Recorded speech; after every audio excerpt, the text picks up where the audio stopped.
This is the Decarbonization Disruptor podcast. I'm your host, Matthew Cohen. This is episode 2 of our podcast, and I'm excited to welcome Ryan Prestel. Ryan is the former CEO and founder of JadeTrack.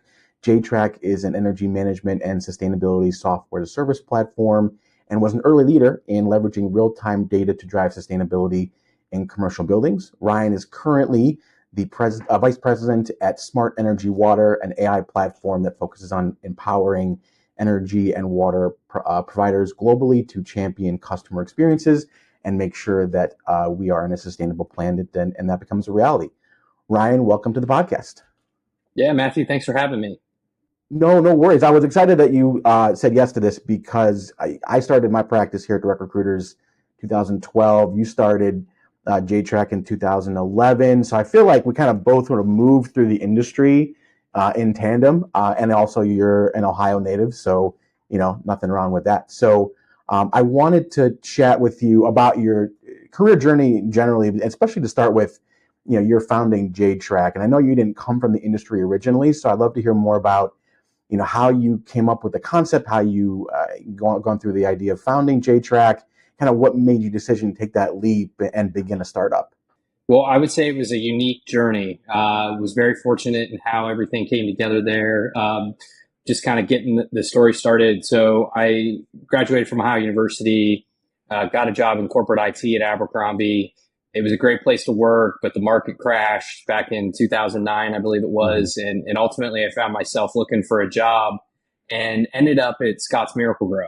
And so Scott's, being the leader in lawn and garden, they had, an affinity for, being better for the planet, doing the right thing. But it was just interesting at the time. Walmart was coming around and taking sustainability very seriously at that point in time. And they were asking a lot of their key suppliers to start paying attention to sustainability, primarily wastewater, energy, and emissions, and had asked that their top suppliers provide annual data to support their global sustainability initiative. So at the time, Scott's was really not tracking any of that information.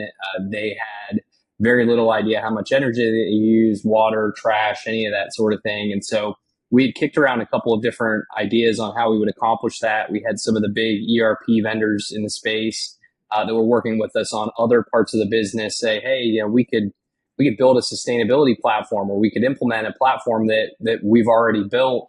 And I kind of looked at what they were offering, and I raised my hand at one of the meetings with my VP in procurement and said, hey, I really don't know that it's worth us spending millions of dollars to build a piece of software or to buy a piece of software from them, when I think we could accomplish a lot of this on our own. And so, to try to make a long story short, he told me to figure it out. I was sort of the adjunct IT guy that ended up in procurement. And so I went down this path of proposing a couple of concepts and said, hey, I have a friend that could help us build this piece of software. I mean, we really just needed to start collecting data. So let's put that onus on the plant manager and let's crowdsource the information. So the initial concept for JadeTrack was built inside of Scott's. It was a very rudimentary tool that a plant manager would spend 10 minutes a month coming in and keying their information into the platform. And ultimately that was the first, part of how we would start to collect this data. Well, we were fortunate in the sense that Scott's really liked that application and wanted to continue to build on it. And so the individual that I brought in to do that was able to work out a deal with Scott's where he got to keep the IP and he would continue to work on the platform. And Scott's got a really great deal on that first couple of iterations of the software. So we were able to spin the technology out of Scott's in, I think it was 2010, 2011 timeframe. And ultimately start a business around it. I left the company shortly thereafter. Startups are one of those things that early on there were late nights, long weekend projects, and so was fortunate that a group of founders in the call recording contact center space that I had met in my journey along the way had a role for a product manager, a product leader to come in.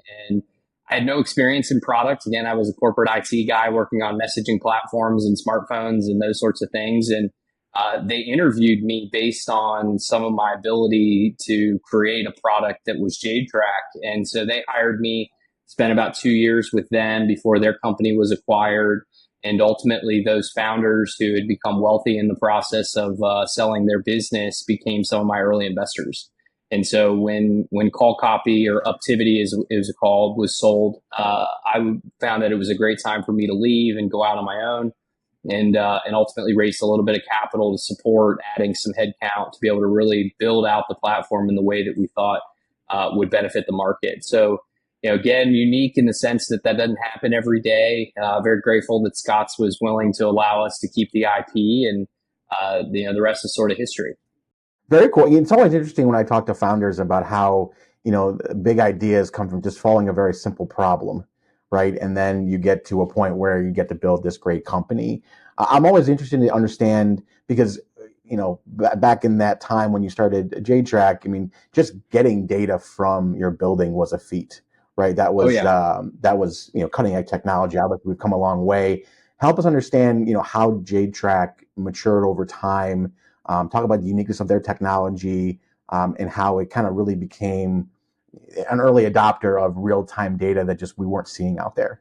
Yeah. So again, the first version was you as a plant manager had to come into the platform every day, and you'd have to get your paper invoice, and you would key, how much usage and how much cost every month. And the whole goal initially was like, it should be 10 minutes or less a month for every plant manager to do this. Well, even 10 minutes a month, started to add up pretty quickly when you looked at 180 facilities. And so we had to evolve the platform in a way to make that a more automated data collection process. So sort of the first step in that was, well, how can we go and source this data directly from the providers themselves? So the electric, gas, water, sewer, trash providers. And how do we use process automation and technology to be able to go out and scrape that data? So JadeTrack was very early in that process of utility bill management and using automation to go out and log into the platforms that the utilities had provided, download those PDF invoices, scan for the relevant data in that invoice, and then put that into the database for reporting purposes going forward. So we went from very manual to a more automated approach. That didn't work for every utility, as many utilities are still going through that digital transformation. And even to this day, in my work with SEW, we find that a lot of utilities are still working with very old legacy systems that don't provide customers, really intuitive experience to go and get that information. So we had to come up with all kinds of crazy ways to scrape the information, download the bill, collect data feeds via EDI and different APIs and all of that. So it was really what was the best tool for the job in collecting the information. Well, as we started to grow, we found that there was a really unique need in helping the customer, the end user of energy, start to understand what was going on in their buildings in a more real-time fashion. Right? When you think about, you get a bill, it's already in the past, 30 days in arrears. So there's not a whole lot that I can do outside of some maybe low-hanging fruit around energy efficiency to be able to make an impact on that. So we started working with Energy Star at that time. We're one of the early adopters of the Energy Star application, and being able to help commercial building owners start to do benchmarking. So benchmarking was a great way to start then, again, using utility bill information, benchmark against other facilities across the world, understand square footage, usage type, all those things would really allow for more pinpoint accuracy of where that energy or water was being consumed. But even at that point, it was still 30 days in arrears. We weren't able to take a whole lot of action on stuff that was happening in the midst of the month. And so we started working with one of our early clients, which was Olentangy Schools, and went to them and said, hey, we'd love to be able to tap into your building automation systems, or we'd love to be able to install real-time metering devices at the main power source, or the gas feed, or the water source. And so they were very progressive in the sense that they got all in on this early on, and were interested in being able to see what was going on as they were going through a big retro commissioning project and energy service performance contract. And so being able to see in real time was very appealing to them as they were looking to commission their buildings and make changes to lighting and HVAC and all those sorts of things. So we went in, I think they had about 28 buildings. We installed power meters in many of those, and gas and water meter technology that we developed. And we're able to start collecting real-time information. And that's where I think it got really interesting for a lot of clients, because then they could see immediately, well, why is the building using energy over spring break? Or, in the middle of the night, what's going on here? Right. We've got a ton of power draw, and it's really consistent. It doesn't look like there's night and weekend setbacks. So the Internet of Things was very early in that time, and we were able to get ahead of some of the technology that a lot of these meter providers and platform providers are offering now directly at the utility. And we're able to do that inside of the building within the customer's own four walls. And so that's when I think we were able to take, some really simple things that allowed you to save and conserve the utilities and really go deep, because we could see, in real time, 15 minutes, 5 minutes. Now we got down to 1 minute. And in some instances, when we were doing power quality monitoring, we were looking at it every few seconds. We could identify things like chillers that were running, or the lighting that wasn't shutting off, or things that were going on with parking lot timers that weren't actually doing what they should. And you'd have power being drawn at the parking lot all day, every day. And so that was really, I think, the game changer that allowed a lot of these organizations that had done the utility data management, had done the benchmarking, to go from 10, 12% of energy savings to 30, 40%, because they were able to then optimize HVAC schedules, lighting schedules, and optimize some of their systems inside of those buildings to really ensure that they were using as minimal resources as possible. Great. Yeah, I mean, this is kind of a follow-up question to that. What lessons did you learn that building owners should just sort of know instinctively about how they treat their energy use on a day-to-day basis? Is there one or two things that they should be doing every single day, especially when you have a building like a school system that has multiple locations? What's no-brainer things that you feel like people are still doing today that if they did, they would save, quite a bit of money on their energy usage?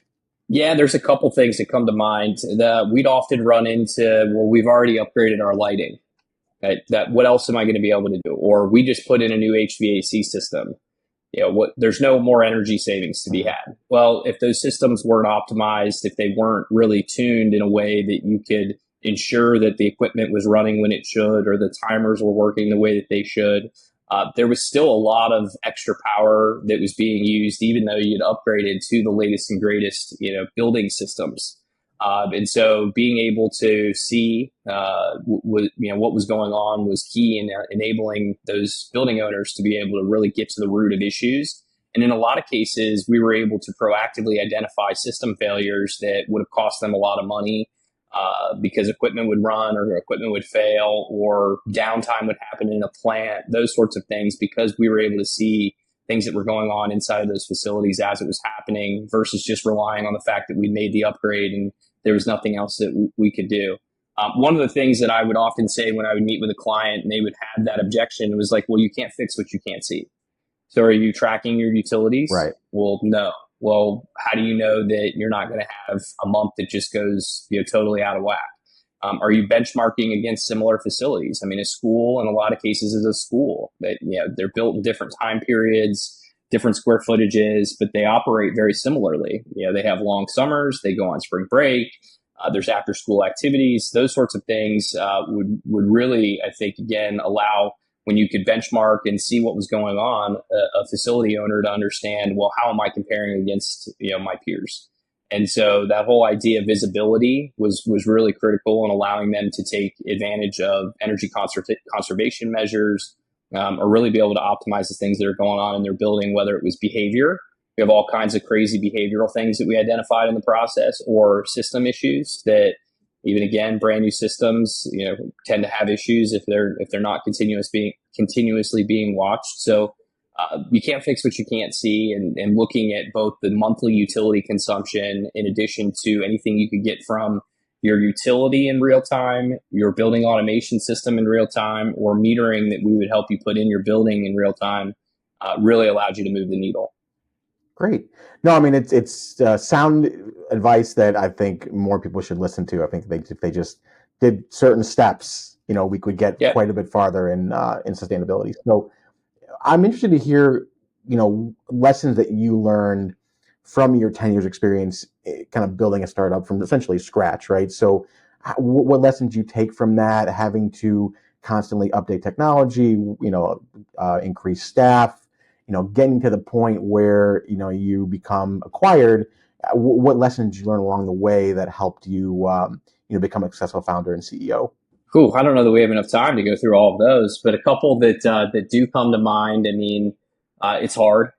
it's the hardest thing you'll ever do. I mean, maybe outside of raising a family, which, I'm learning it there as well. But, in the professional setting, going from 0 to 1 is an incredibly difficult task. And the stats speak for themselves. Most startups just don't make it.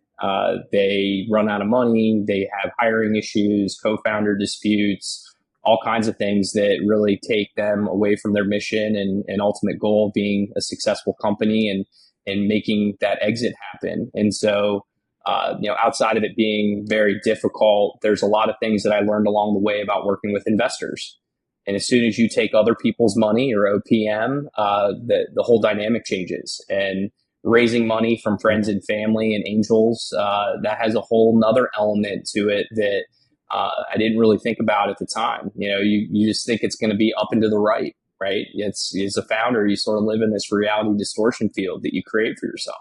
We're not going to have any problems. I mean, look how great this software is. Listen to these case studies that we have. Customers love it. How hard is this going to be? Well, it never happens as fast as you want. It always takes more money than you think. And, really managing through all the different stakeholders, whether it's your staff, your co-founders, your investors, your customers, all those things create a lot of pressure on the founders, and in particular the CEO.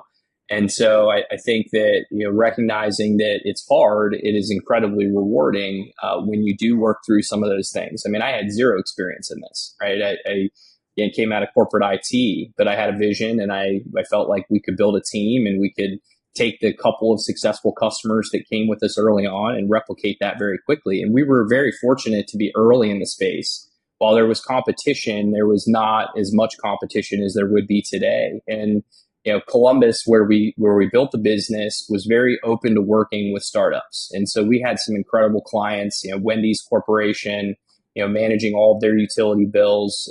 We worked with American Electric Power, Columbia Gas, the city of Columbus, a dozen or more school districts, Columbus schools, Cincinnati public schools. I mean, it was great because I feel like in the Midwest, there was an open invitation to working with smaller companies and taking risk with startups and being able to innovate and be quick to find solutions. And so when I think about some of the other things that come to mind, Matthew, I think a lot about, you can't do it alone. And I think that was something that I had to learn really the hard way when I built the business. It was very lonely, and I sort of internalized all the problems. I didn't always have people that I could go to get advice. And while you have a board and advisors and co-founders and other startup founders in the space, every situation is different. And so it was very difficult to navigate some of the challenges. And I often would find myself just taking it on the chin and not really looking for help. And, I found myself just working all the time. I was neglecting my health. I was neglecting my family. I was neglecting all the things that would make me a very successful human being if I did those things consistently, but I wasn't doing them consistently because I was just like, I got to work all the time.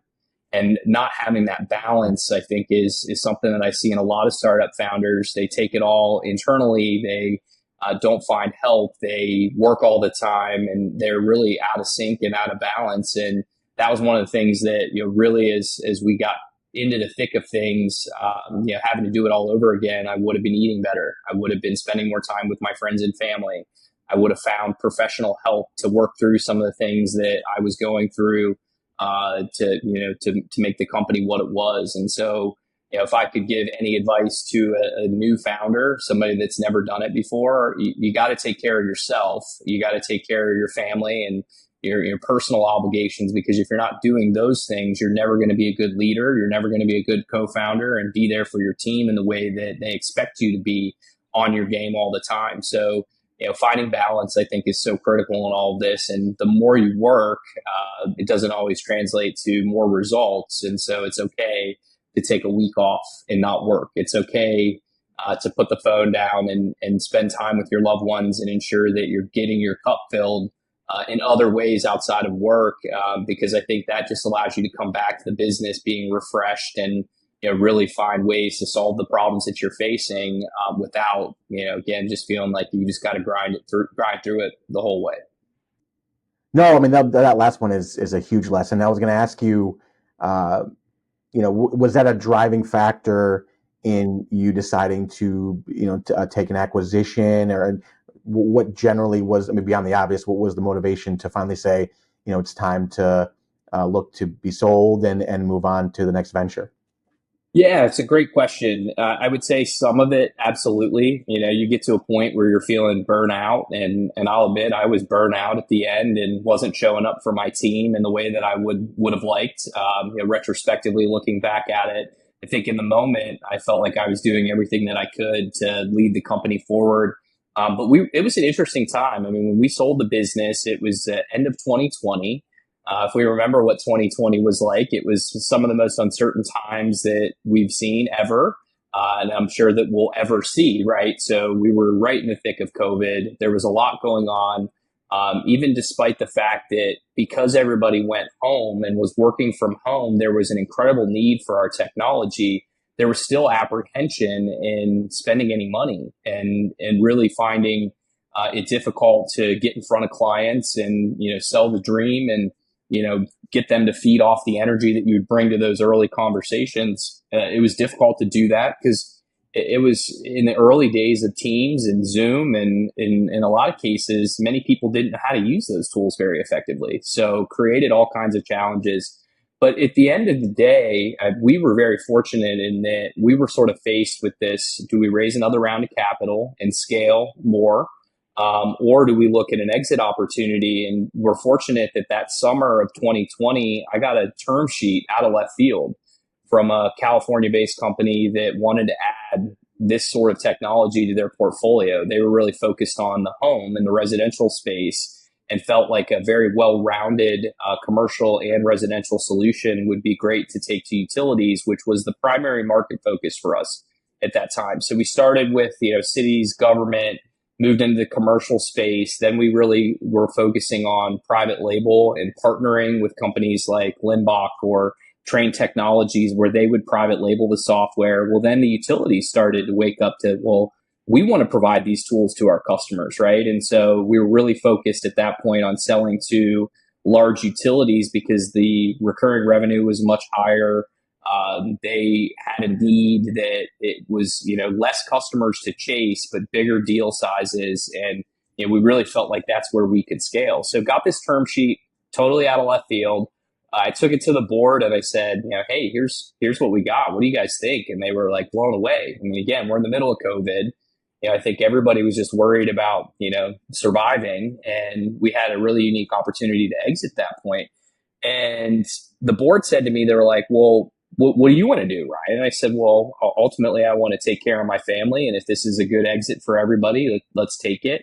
And we left that board meeting, and I was challenged by the board to go out and shop it, go shop this deal. And can we do better than this? And we ultimately ended up doing a lot better than that initial term sheet. So went out and I took it to a couple of close partners and companies that I felt like would have benefit from acquiring the technology. And we ended up with 6 non-disclosures that got signed. We ended up with 4 LOIs and then worked 2 of those LOIs to maximize the return for all the shareholders and then ultimately find a great home for all the employees.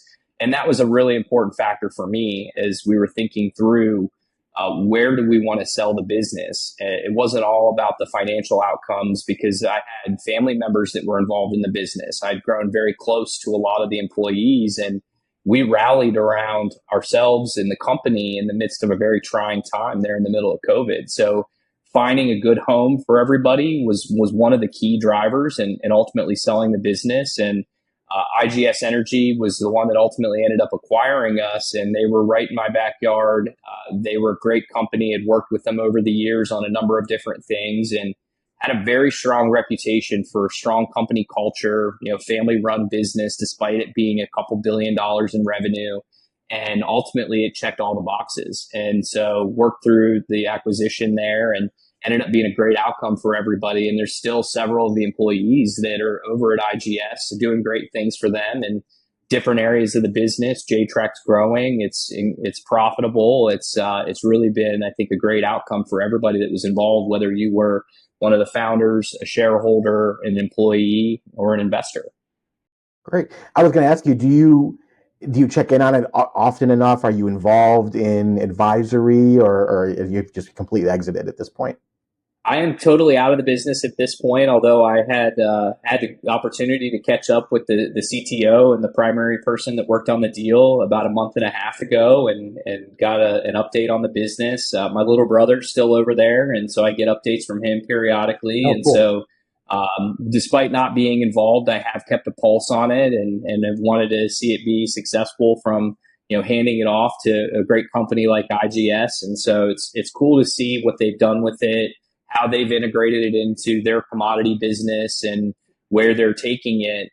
Not exactly what I would have thought we would have been doing with it when we did the deal, but they've really found a nice niche for it. And very grateful to see that they've been a good steward for those employees and have continued to build on the vision that we set out 12 years ago, 15 years ago, whatever it was at this point, and really helping companies track, manage, and save energy.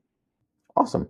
So let's talk about then now your current role at Smart Energy Water. So I wanted to learn more about what you're doing there now, and specifically how Smart Energy Water is contributing to the decarbonization movement. What's their contribution specific to their technology, and kind of what is the general mission?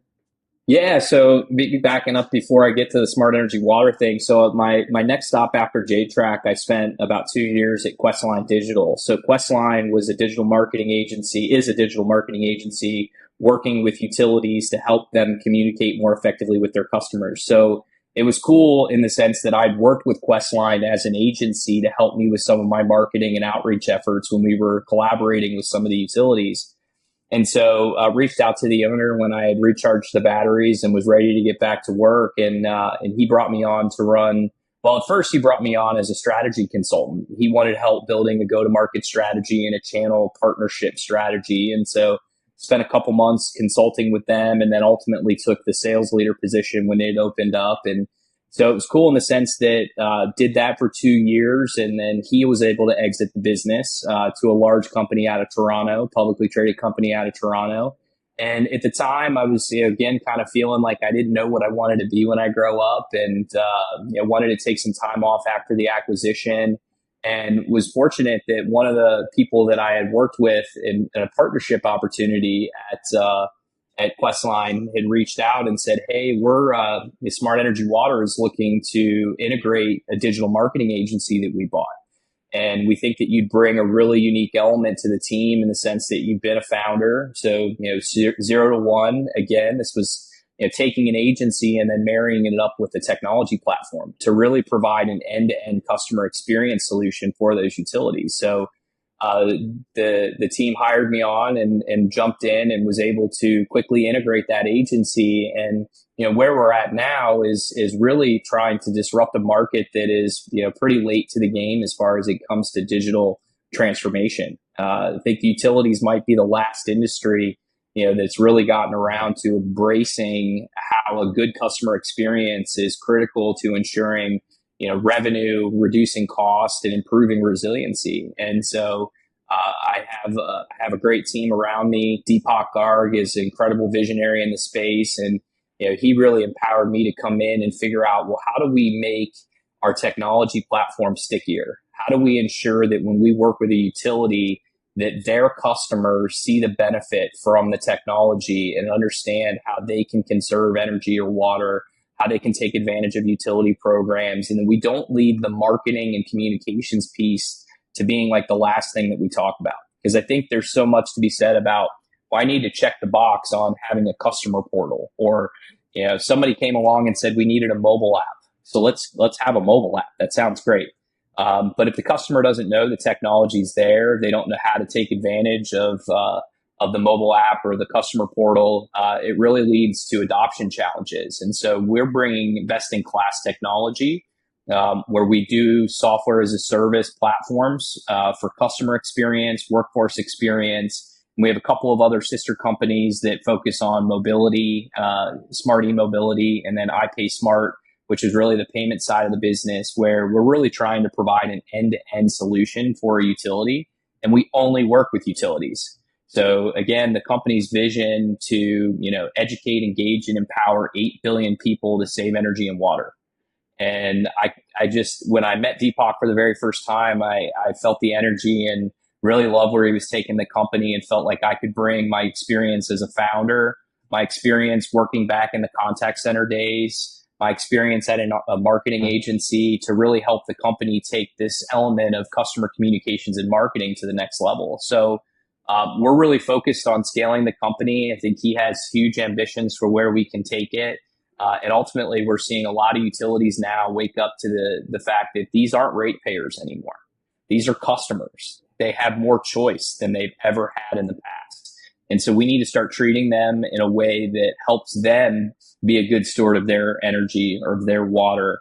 And we need to help connect them with solutions to conserve, programs that benefit low to moderate income customers, and really ensuring that there's that end-to-end solution, whether it's pay my bill, sign up for auto pay, enroll in this program, or giving customers choice around how they pay their bill. I never thought in a million years that you'd be able to pay your utility bill with Venmo. But that's a very real thing that we're out there doing for these utilities, and providing customers the flexibility and the choice in how they pay their bill and interact with their utilities. So it's a really great company, and very ambitious goals for where we want to go, and just grateful to be here.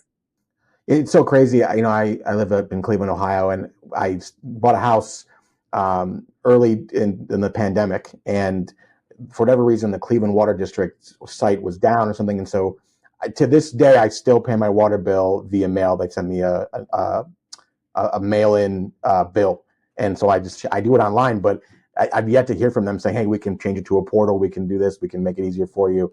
And so that has not happened yet. So hopefully, it might be happening soon. I think stay tuned. I hope so. So one thing I read about Smart Energy Water is how it's leveraging AI in their technology. Talk a little bit more about that, and just how you're leveraging that technology in artificial intelligence. Yeah, AI is huge, right? I mean, we're hearing about it all over the place. I mean, think back, I think it's coming up on 2 years now when OpenAI released ChatGPT. It sort of came on like a firestorm, and finding different applications for AI.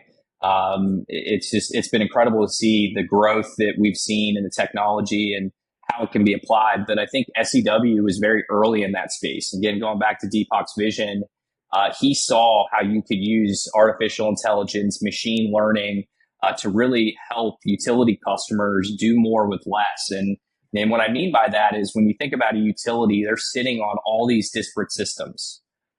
They're sitting on top of all of these complicated legacy platforms that have a credible amount of data. Right? They're whether it's customer data, meter data, workforce data, infrastructure data, and AI is great at consuming data and finding ways to apply that data. And so he saw early on that you could use AI to create outcomes for utilities, whether it's on the workforce side and tech en route, and ensuring that we could predict when things were happening, getting a technician to the site. Or on the front end of that experience, and being able to send the customer a push notification to say, Matthew's on his way to fix the power outage in your area.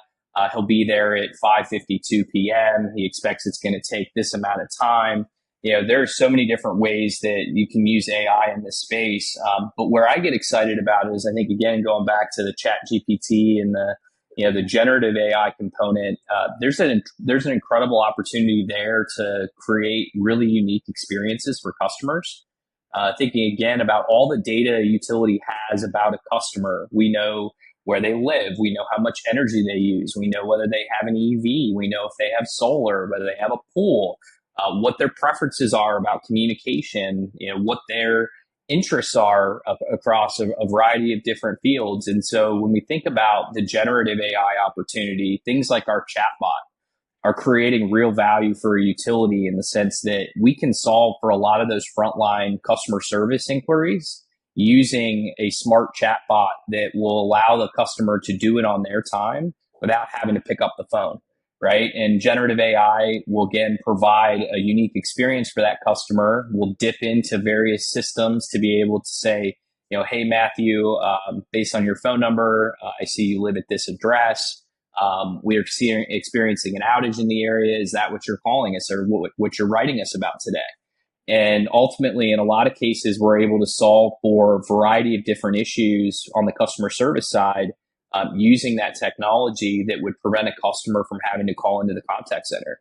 Because for a utility, a call coming into the contact center could be $16, $18 for a very rudimentary inquiry.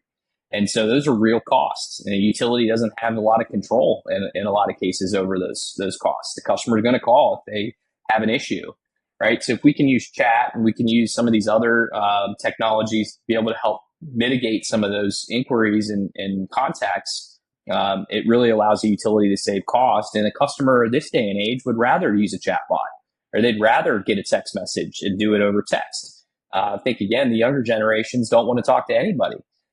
So when we think about those people being the bill payer of the future, the customer of the future, a lot of utilities are seeing it as twofold. It's a great way to save cost, and it's a great way to create a better customer experience. And so AI is great for that. But then getting into the marketing world, personalized offers.